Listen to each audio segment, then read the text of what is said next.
Sí, sí, maestro, ahora le... Ahora sí estoy listo. A ver, dígame. Bueno, le explico rápidamente la dinámica y el objetivo de la reunión. Bueno, somos estudiantes, como le comenté, de la Universidad Nacional Mayor de San Marcos, de la carrera de Administración, y estamos llevando el curso de Gestión Pública. Bueno, en el curso de Gestión Pública estamos tocando lo que es el caso de Petroperú, y bueno, sobre todo queremos conocer la perspectiva, ¿no?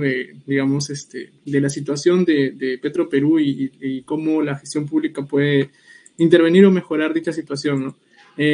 Para esto hemos elaborado una serie de preguntas que nos gustaría que nos ayude a responder. No Con sé si le gusto, con parece gusto, bien. con gusto, Dios. A ver, veamos.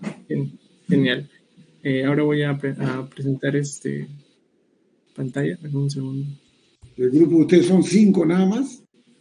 Sí, somos cinco Ya, integrantes. ok, ok. Listo, ya empecemos, Dios.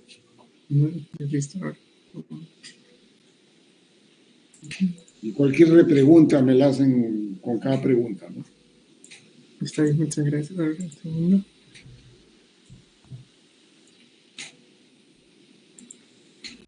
Ok. Disculpe, ¿nos da su autorización para grabar esta sesión Sí, sí, con sí, sí, fin? dale, dale. No hay problema. Ryan, ¿puedes empezar a grabar, por favor? Listo.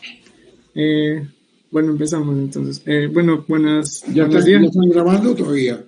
Sí, ya está grabando. Ya, ok, ok, dale, no tengo ningún problema. Listo.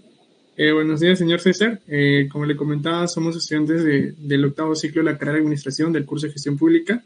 En este caso, le vamos a hacer la entrevista sobre el caso de Petroperú. Somos el equipo 5 y de por sí le damos la bienvenida.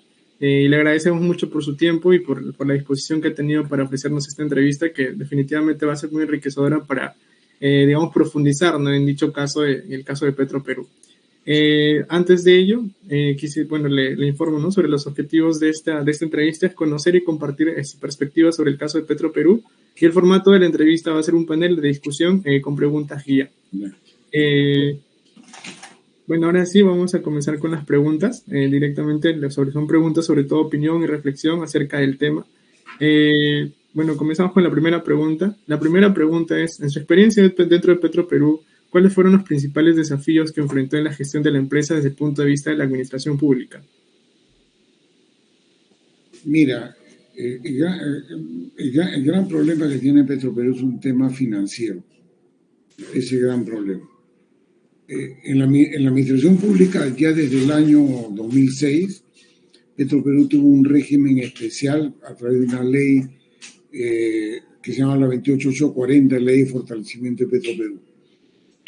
Eso realmente te quitaba ciertas restricciones que habías tenido hasta ese entonces, y la verdad que no había gran problema para que Petroperú entre ese nuevo marco de la 28840 se relaciona a la gestión pública. La gestión pública, siempre la atadura de Petroperú fueron dos: que no podía participar en la industria integrada. O sea, una empresa petrolera es una empresa que interviene en exploración y producción, en refinación y en la cadena comercial. Y prácticamente lo que había ocurrido es que se quedaba la empresa solamente como una empresa refinadora, con grandes limitaciones en la cadena comercial.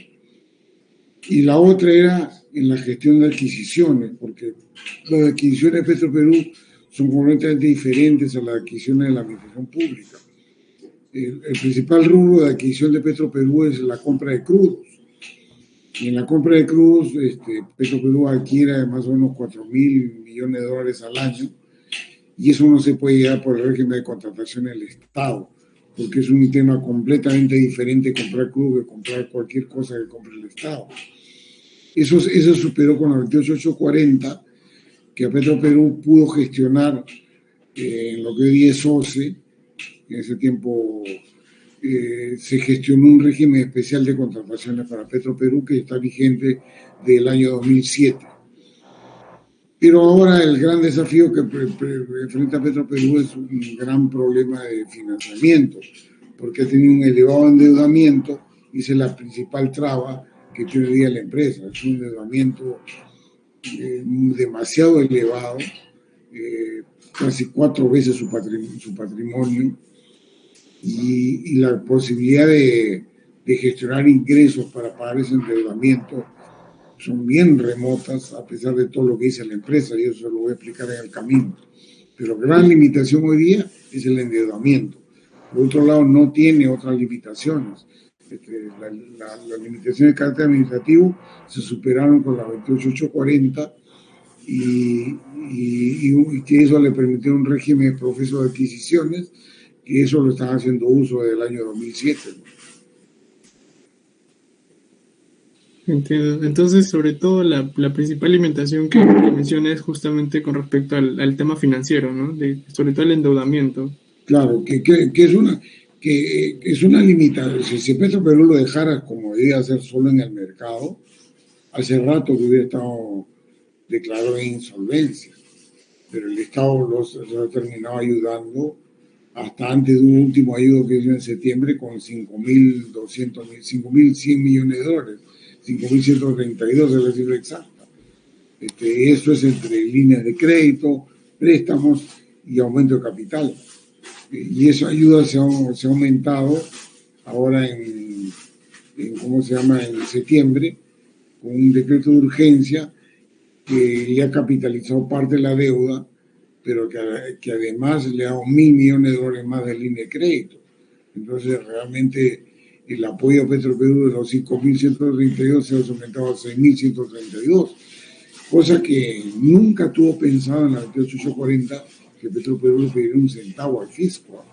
Y eso siempre se pensó, pero el fisco ha acudido en su ayuda en 6.132 millones de dólares hasta la fecha, del 2007 a la fecha, no que el 2007, del 2017 a la fecha, porque hasta el 2016 Petroperú no ha pedido un centavo al fisco.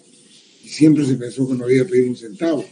El endeudamiento irresponsable ha hecho que termine pidiéndole 5.000 o 6.132. Un segundito, por favor, que no haya una llamada. No hay problema, no se preocupe.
Ya, disculpa. Entonces, ese es el tema central. No sé si tienes otra pregunta sobre ese tema. No, bueno, así como menciona, lo seguimos conversando conforme vaya avanzando las preguntas, ¿le parece? Sí, sigamos. Ya, a ver, la siguiente pregunta.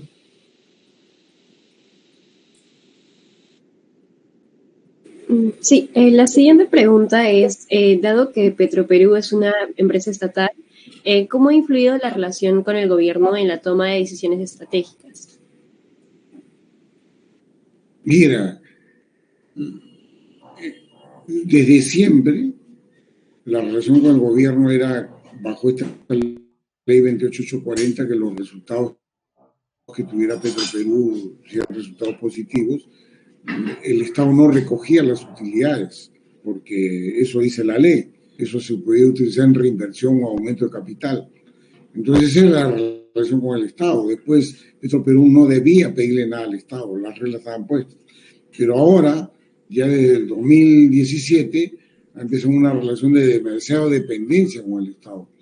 En el 2017 le hacen un primer aumento de capital de 325 millones de dólares y le autorizan un endeudamiento hasta por 3.000 millones en el 2017.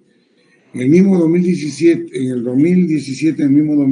en junio, de la autorización de endeudamiento de 3.000 millones de dólares, se colocan bonos en Nueva York endeudándose por 2.000 millones. En el año, eso es al mercado de bonos en Nueva York. En el año, pero ya le habían dado un aumento de capital de 325. En el mismo 2018, en noviembre, toma otro endeudamiento con un crédito sindicado en Europa garantizado por una agencia estatal española por 1.300 millones de dólares. En el 2021, en febrero, hacen otra emisión de bonos de 1.000 millones que están en el contexto de los 3.000 millones autorizados en el 2017, pero habían emitido solamente 2.000 millones en el 2017, y en febrero del 2021 toman los 1.000 adicionales para completar la línea de 3.000. Bueno, y ahí tiene un endeudamiento enorme, o sea, 3.000 millones de dólares en bonos, 1.300 con créditos indicados Banco Europeo y tenían 4.300. Pero ya la relación con el Estado, absoluta dependencia a partir del mayo del 2022. En mayo del 2022 ya no pueden pagar y entonces le piden al Estado un préstamo que solo en mayo de 2022 con cargo a devolver en diciembre de 2022 por 750 millones de dólares, más una línea de crédito de 500 millones de soles, que equivale a 132 millones de dólares de esa fecha de mayo de 2022, para pagar gastos, gastos de importación a nivel de aduana. Estamos hablando de IGB, gastos aduaneros, no tiene aranceles, y eso es 132, una línea revolvente por 132. Y ahí empieza una relación de dependencia absoluta del Estado. Los 750 que prestan en mayo no pueden devolverlo en el 2022, que como hizo en diciembre de 2022. Los 132 de línea de financiamiento para pago de gastos aduaneros, de importaciones, la comienza a utilizar de forma revolvente, queda revolvente. Suponía que se acababa en diciembre del 2022 esa dependencia, no se acaba. ¿Por qué? Porque en octubre del año 2022 piden una deuda, piden un aumento de capital de 1.000 millones de dólares. O sea, los 750 no pagan, lo postergan el pago hasta el año siguiente, el 2023, y igual la línea revolvente la amplían al 2023 y aparte piden 1.000 millones de dólares de aumento de capital que se los dan. Y adicionalmente a eso, le dan una línea de crédito para pago de productos, ya no de gastos de importación, sino de productos, por 500 millones de dólares. Entonces, eso se lo da en octubre de 2022. No pagan, le postergan la deuda al año siguiente, le aumentan el capital en 1.000 millones de dólares y le crean una nueva línea de crédito por 500 millones de dólares en octubre de 2022. Ese dinero en octubre de 2022, en el 2023, ya agosto, no había nada de eso, o sea, se había fumado, no habían pagado los 750, la línea de 132 de créditos revolventes lo seguían usando, los 500 millones de dólares de la nueva línea de crédito para pago de importación tampoco la habían pagado y la estaban usando, los 1.000 millones de dólares ya no había, y en agosto del 2023 les faltaba 2.200 millones de dólares de caja, en agosto del 2023. Absoluta dependencia, le piden al Estado, el Estado dice que no puede, con el ministro Contreras, como ministro de Economía y Finanzas, y así navegan hasta el 2024. En el año 2024 se releva al ministro Contreras en Economía y Finanzas y el señor Arista, y en febrero de 2024 le dan un préstamo de 800 millones de dólares adicionales a todo lo anterior que no habían pagado. Le dan 800 y la línea de crédito de 500 se la amplían a 1.000 millones, febrero del 2024. Y con eso navegan hasta septiembre de 2024, cuando el directorio que estaba en ese momento dice que necesitan 2.000 millones de dólares más, y que sencillamente lo que acude ese directorio amenaza a la junta de accionistas: si no me da voy a entrar en insolvencia o quiebro. Eso es lo que le dicen. Bueno, y acude pues a renuncia el directorio, y acude en su salvataje después de la renuncia, donde los 800 millones de dólares, dándole ya primero la deuda de 750 de mayo y la deuda de 800 millones de dólares de febrero, se las condonan diciendo que es el aumento de capital de 1.550 millones de dólares. La línea de 132 millones de dólares de gasto de importación se la renueva hasta el 2025. Los 1.000 millones de dólares de la nueva línea de crédito que habían tenido para importación se la amplía hasta el 2025. Y aparte le dan 1.000 millones de dólares más de línea de crédito.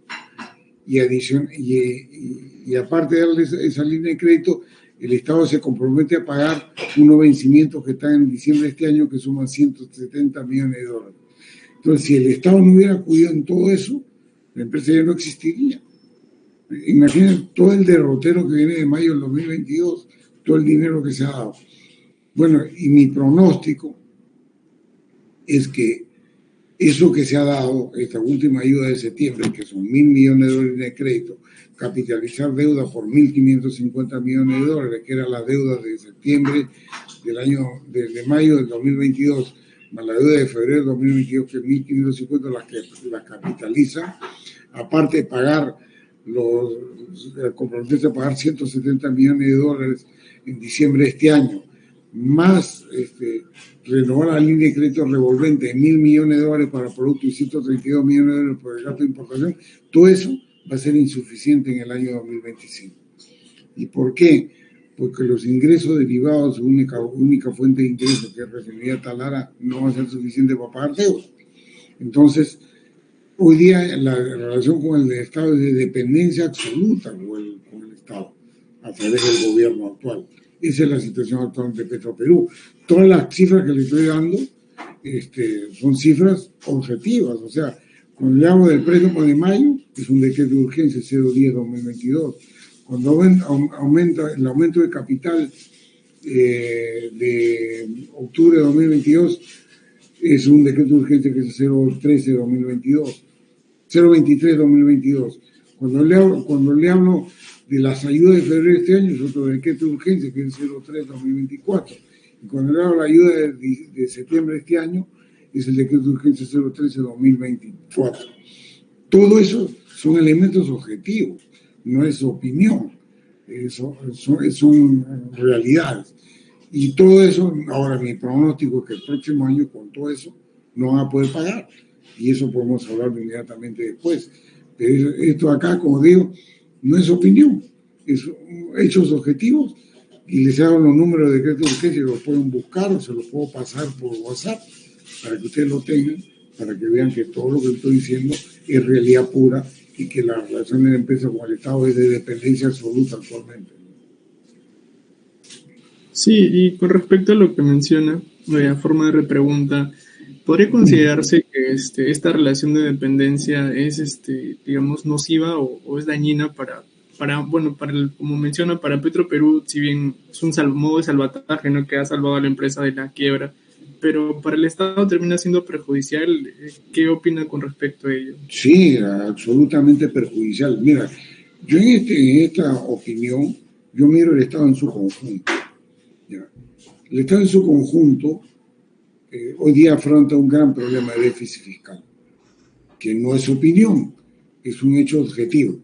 El déficit fiscal de este año se previó en 2 puntos del PBI, 2%. Luego se amplió a 2.8%, pero los 6 últimos meses la cuenta va en 4% de déficit del PBI. El Consejo Fiscal les ha dicho que esto es una situación grave, que los déficits fiscales del Estado peruano siempre fueron alrededor del 1%, excepción del año del COVID, y que bueno, se había una calendarización progresiva para retornar el 1% que se está incumpliendo. Desde el año pasado, que el déficit fue 2.8%, y que hoy este año vamos a llegar a 4%. Dentro de ese déficit fiscal está Petroperú, porque digamos el déficit fiscal, y justamente se los aclara Waldo Mendoza, es el miembro del déficit fiscal y el ministro de Economía, en una declaración pública del día de ayer, dice, oiga, el Congreso está manejando muy mal el concepto del déficit fiscal, porque cree que el déficit fiscal solamente es el déficit en el presupuesto público cubierto con deuda. No es así, porque el déficit fiscal hay que contar también el déficit de las empresas del Estado, de lo cual está Petroperú. Entonces, Petroperú contabiliza en el déficit fiscal, así, y el déficit fiscal generado también por los déficits presupuestales de salud, así se cuenta el déficit fiscal. Ahora, el principal componente del déficit de las empresas del Estado es Petroperú, es perjudicial, pero luego hay románticos de los cuales yo no participo, ya el romanticismo dice, mire, es una empresa estatal, tiene historia, fue parte de la historia peruana porque con eso de un golpe de Estado en octubre del 68. Y yo estoy de acuerdo que es verdad eso, pues, que fue motivo de un golpe de Estado, de una historia que había empezado en 1911, ¿no? Y que terminó en 1968 en incumplimiento del Estado. Y estoy de acuerdo que era una grave carencia de los gobiernos y se dio un golpe de Estado. Y en el año 1969 se estatizó la Brey París, se creó Petroperú en 1969, de la estatización de 1968. Todo es verdad. Y luego en el gobierno militar vivimos la ilusión que Perú era una especie de Arabia Saudita, que no lo era. Se producían 200.000 barriles diarios, que era importante, sí, pero no calificaba para ser miembro de la OPEC, por ejemplo, que era Ecuador con 500.000 barriles diarios de la época. Pero luego venía una serie de romanticismo por la privatización de los 90, que se mal privatizó Petroperú, y es cierto, no digo privatizarse por partes, sino por en conjunto. Pero hay que tener en cuenta que la privatización de los 90 es consecuencia del déficit fiscal que le quedaron hasta el año 90 y que hizo un Perú insostenible, un déficit fiscal altísimo, cero reservas internacionales, con una hiperinflación, un tipo de cambio incontrolable. Y vinieron presiones del Banco Mundial de privatizar como sea, ese era el tema. Como sea, cubre las cuentas, y hay que desprivatizar una empresa, Claro, hoy día decimos, oye, pero es una visión simplista, así pues no debe ser así, es una empresa petrolera estructurada, integrada. Sí, pues, pero cuando hay urgencias, es como en la casa, cuando falta plata y te van a embargar, lo único que hace es vendes todo, pues, ¿no? Vendes todo, ya no hay estructuración que valga, eso pasó en los 90. Pero los románticos en los 90 dicen, pero mira, se abusó de la empresa, se despedazó, sí, pero eso es parte de cosas que no originó la empresa, pero el Estado en su conjunto tenemos graves falencias y se privatizó así. ¿De acuerdo? Y entonces dicen, pero ojo, yo digo, esa empresa privatizada de esa manera, de mala manera, que yo estoy de acuerdo que fue de mala manera, se manejó desde la privatización, que prácticamente culmina en 1997. Se manejó desde 1997 hasta el 2016 sin pedirle un centavo al fisco, con utilidades malas, con años de pérdida, años de ganancias pequeñas, pero nunca le pidió plata al fisco. Entonces ahora, por una actitud irresponsable, un endeudamiento irresponsable, ahora dependemos del Estado. Entonces, ¿es perjudicial al Estado? Por supuesto, porque encima no hemos terminado con esta sangría que le estamos haciendo al Estado. Y vivimos la ilusión que con refinería Talar desaparece, eso es una ilusión. Entonces, ¿es perjudicial al Estado? Sí, porque le crea déficit fiscal y la empresa se reduce a su mínima expresión, porque hoy día solamente tienes una cuota de mercado del 25% y te has vuelto completamente prescindible porque tienes 3 competidores como Refinería La Pampilla, que es productor, y 3 importadores grandes, ExxonMobil, Valero y Marathon, que te pueden reemplazar. Oye, pero el carácter estratégico nacional, un ratito. Carácter estratégico como la seguridad energética no la brinda. El 25% del mercado es completamente reemplazable. Y cuando hablamos de la participación de Petroperú con producción nacional de crudo en el balance energético nacional, hablando de los balances energéticos que salen en unidad de energía y no en barriles, hablo de terajoules, representa solamente 4%. ¿De qué seguridad energética me habla cuando tú representas el 4% de la dependencia nacional de tus energéticos? Entonces, ese romanticismo no se puede sostener cuando le hace daño al Estado en su conjunto. Considero y creo que completamente objetivo que de repente el Estado que está perforando la caja fiscal y que es completamente prescindible del mercado, es pernicioso para el Estado. Esa es la realidad.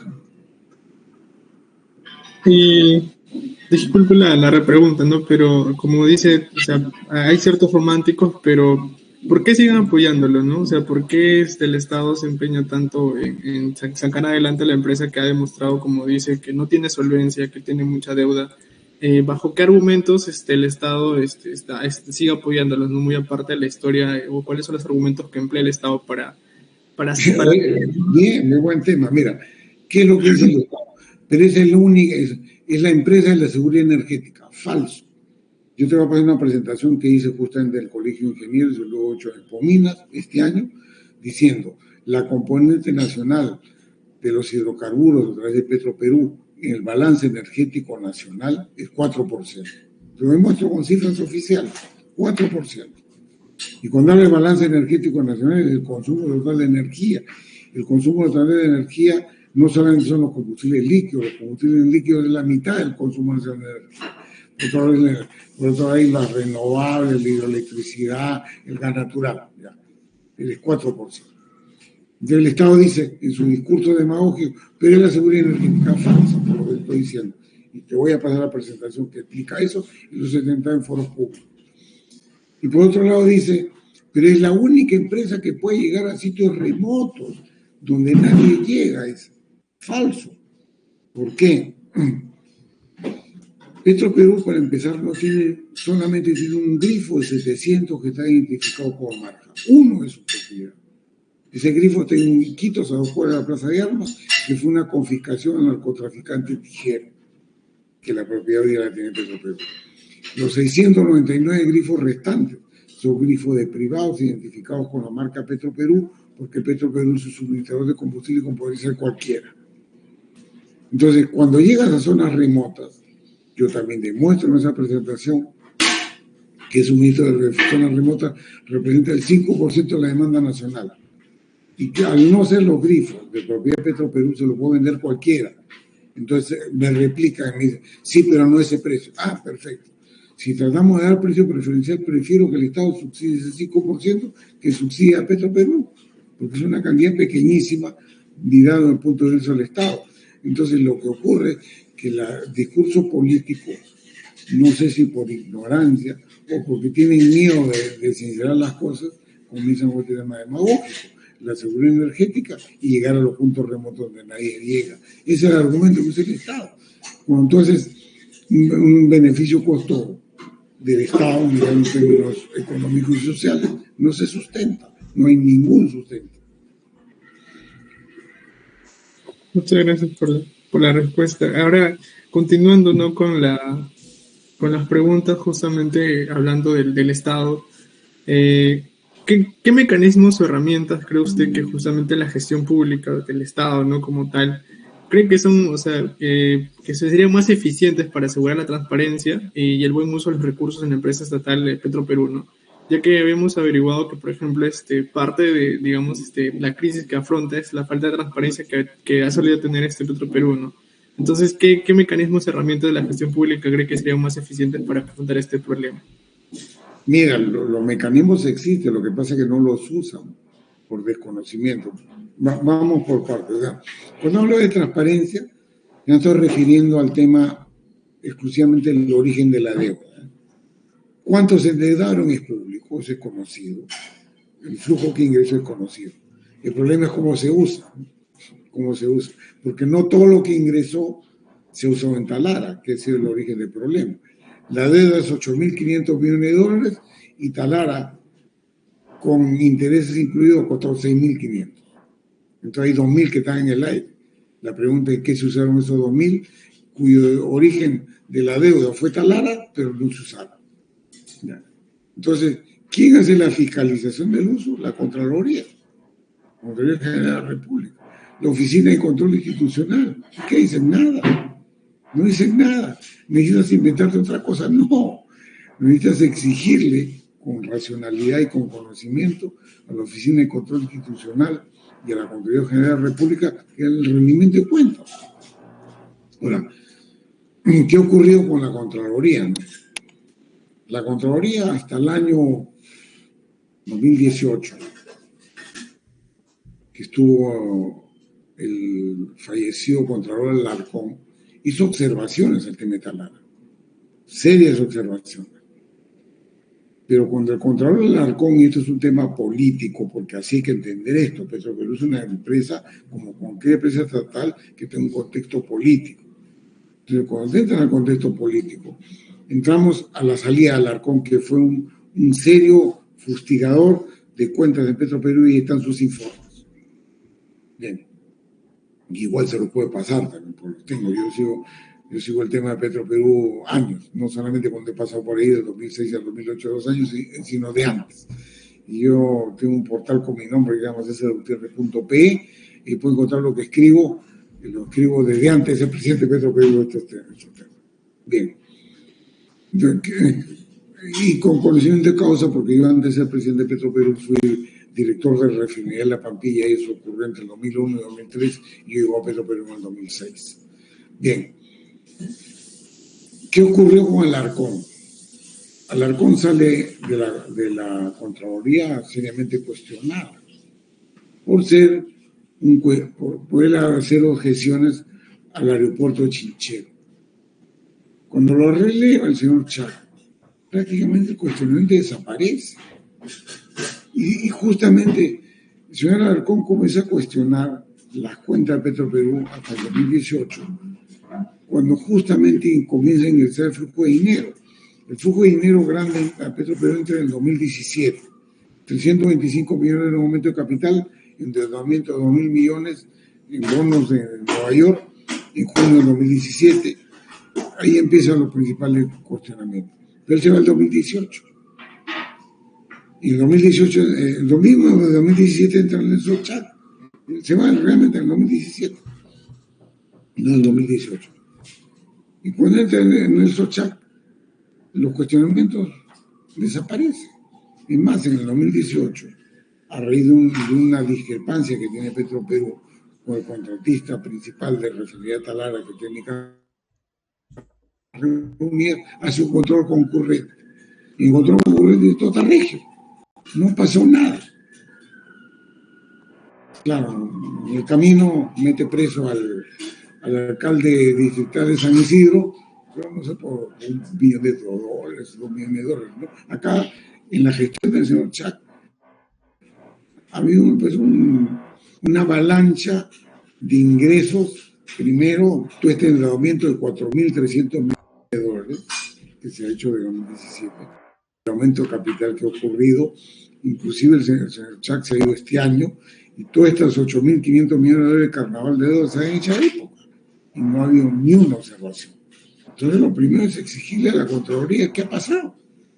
El Congreso, con el tema de Petroperú, en el Congreso 2016-2021, o 2020 que aborta, que era una comisión investigadora, que la preside el señor Salaverry, y yo he ido a comparecer como comentarista para dar mi opinión en esa comisión investigadora, que nunca emitió un informe sobre el tema de Talara, no emitió informe.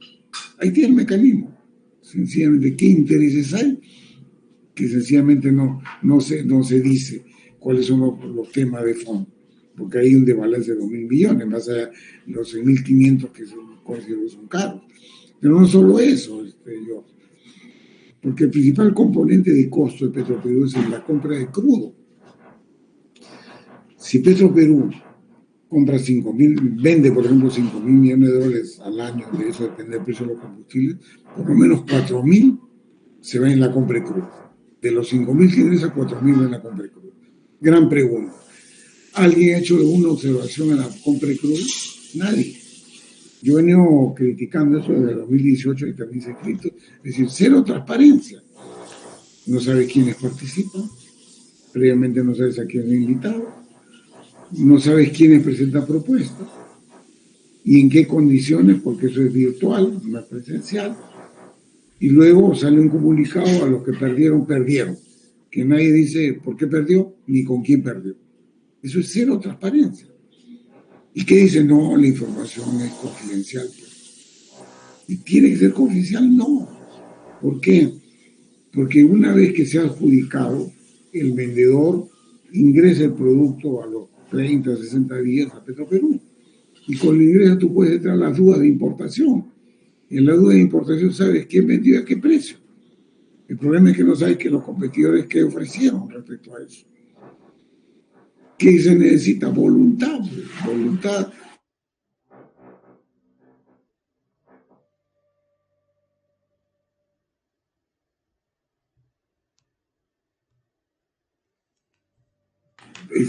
Y nadie le exige. Yo casi me veo en solitario criticando el tipo de cosas y todo el mundo regio, ¿no? ¿Qué me hablan? No, mira que Petroperú, una empresa histórica y todo el discurso romántico que ya te he dicho. Pero nadie quiere rendir cuentas sobre eso. Los mecanismos existen. No hay que inventar nada nuevo.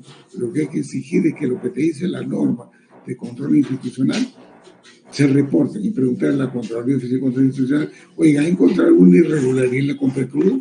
Todo está regio. En la época del señor Chac, en la compra de crudo, él ha tenido 7 años en la Contraloría, se ha comprado entre 28.000 y 30.000 millones de dólares. No hay nada raro, hay nada. No existe nada raro. Vean una lejana alcaldía distrital del interior del país, meten preso al alcalde por millones de soles. Acá han pasado 30.000 millones y no pasó nada. Se endeudaron 8.500 millones y no pasó nada. ¿Necesito inventarme algo? No. Necesito exigirle desde el Congreso, que dice que hace control político, exigir la Contraloría. A ver, ¿qué pasó? Nada. Invite pues a alguien que tiene que cuestionar y decir, yo creo que ha pasado, sí han pasado cosas. Miren, en el camino han pasado cosas, ¿no? Por ejemplo, yo anunció públicamente la intervención de una empresa reciente en Suiza, se llama Gumbo, que intervenía como vendedor en Petroperú casi exclusivo de determinados productos en el año del 2017 hasta 2021. Esa empresa mucho contribuyó en estos cuestionamientos, apreciaciones que me hizo una persona que se llama Fernando Villavicencio, candidato presidencial en Ecuador, que fue asesinado. Tenía una interacción con Fernando Villavicencio, que vivió casi 2 años en el Perú, fue corrido por Rafael Correa. La denuncia de Fernando Villavicencio, que involucraba a Perú y Ecuador, el caso ecuatoriano terminó en una corte en Nueva York, deteniendo al sectorista de la empresa Gumbo para Perú y Ecuador, preso y reconocido que en Ecuador pagó 7.000 millones de dólares de coima. En Perú no pasó nada. Entonces, él era corrupto en Ecuador, pero un príncipe Perú. Y el movimiento migratorio, que venía representante de Gumbo a Perú, en su récord migratorio, que es público, que lo publicó el Diario de la República, dice que venía exclusivamente a Perú a razón de irse por año y se quedaba 2 semanas y publicó 7 días a Perú. Entonces, han pasado cosas. ¿Alguien investiga o no? No les interesa. Y eso es público, lo han publicado los diarios, lo he publicado yo por portales y diarios y nadie investiga. Entonces, ¿tienen que inventarse algo? No. Tiene que cumplirse las normas de fiscalización, eso es todo.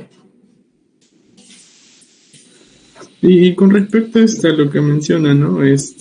O sea, como usted menciona, si se sabe lo que se tiene que hacer, hay un órgano como es la Contraloría que justamente fiscaliza todo ello. Digamos, ¿por qué razones piensa usted que se omite ello, ¿no? O sea, ¿por qué deciden, no, como usted dice, hace falta voluntad, pero por qué hace falta se carece de voluntad para justamente indagar más, como dice?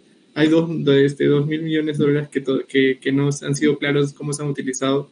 Entonces, ¿por qué cree que hace falta esa voluntad, ¿no? que mencionaba? Sí, mire, y no solamente los 2.000 millones que no calzan entre la deuda y el Talara, ¿no? Sino los 6.500 de Talara. Hay una serie de cuestionamientos. Y los 28.000 millones de dólares de compra de los 7 años del señor Chac. Es todo eso. La suma de todo eso. 28 más 2, 30, más 8 de deuda, 38.500 millones de dólares. Eso es lo que hay que responder. Entonces, esa es la cifra real. Me van a decir, no, me está exagerado, no quiere pelear. No, yo no peleo con Petroperú. Hay gente de Petroperú que se pelea conmigo cuando digo ese tipo de cosas y le molesta. Sería por la salud de la empresa que sean públicas. Mira, yo la verdad no entiendo la falta de voluntad de la Contraloría de que sancionara la Coma. Yo la verdad no la entiendo. Él que era tan prolijo de señalar que en el año en el Perú se pierde 20.000 millones de dólares por corrupción. En todos lados menos ahí.